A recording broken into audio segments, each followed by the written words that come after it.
அறிவோம் ஃப்ரெண்ட்ஸ். தமிழ்லேருந்து டிஎன்பிசியில் கேட்கக்கூடிய கவிஞர் கண்ணதாசன் பற்றி பார்ப்போங்க. கண்ணதாசன் படைப்புகளும் சிறப்புகளும். முத்தையா என்ற இயற்பெயர் கொண்ட கண்ணதாசன் சிவகங்கை மாவட்டத்தில் உள்ள சிறுகுடல்பட்டி என்னும் சிற்றூரில் 24/6/1922 பிறந்தார். பெற்றோர் சாத்தப்பன், விசாலாட்சி ஆவர். கண்ணதாசன் கவிதைகள் பல தொகுதிகளாக வெளிவந்துள்ளன. அவர் தம் திரைப்பட பாடல்கள் நூல் வடிவம் பெற்றுள்ளன. ஆட்டனத்தி ஆதிமந்தி, மாங்கனி, கள்ளக்குடி மாக்காவியம், இயேசு காவியம் போன்றவை அவர் படைத்த நெடுங்கவிதை நூல்கள். ராசதண்டனை என்பது கம்பர் அம்பிகாபதி வரலாற்றை அடிப்படையாக கொண்டு அவர் படைத்த இனிய நாடகம். 1000 தீவு அங்கேற்கண்ணி, வேளங்குடி திருவிழா முதலிய பல புதினங்களையும் கண்ணதாசன் படைத்திருக்கிறார்.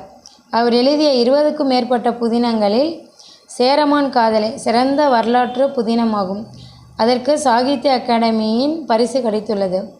கண்ணதாசன் தென்றல், முல்லை, கண்ணதாசன், தமிழ் மலர் முதலிய இதழ்களை தொடங்கி அவற்றுக்கு ஆசிரியராக இருந்து சிறந்த இதழ் பணி ஆற்றியுள்ளார்.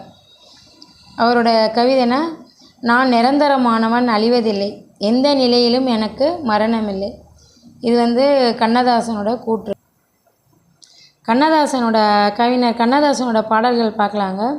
செந்தமிழ் சொல்லெடுத்து இசை தொடுப்பேன், வண்ண சந்தத்திலே கவிதை சரம் தொடுப்பேன்.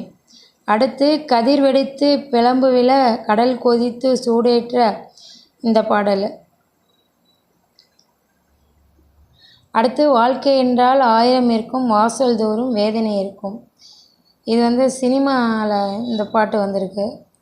அடுத்து பசுமை நிறைந்த நினைவுகளே பாடி திரிந்த பறவைகளே, இந்த பாடலும் பாடியிருக்காரு.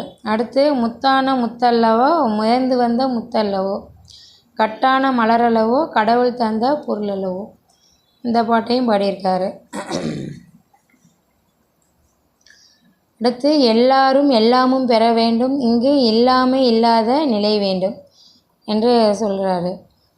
அடுத்து காலை மணி ஓசை, களத்து மணி நெல்லோசை, வாழை இலையோசை, வஞ்சியற்கை வளையோசை, இந்த பாட்டும் சினிமாவில் வந்திருக்கு நினைக்கிறேன். Thank you guys. கண்ணதாசனோட சில பாட்டெல்லாம் பார்த்துருக்கோம். அவரை பற்றின மற்ற டீட்டெயில்ஸ் இருந்தால் நெக்ஸ்ட் பாட்டில் நான் அப்லோட் பண்ணுறேன். தேங்க்யூ.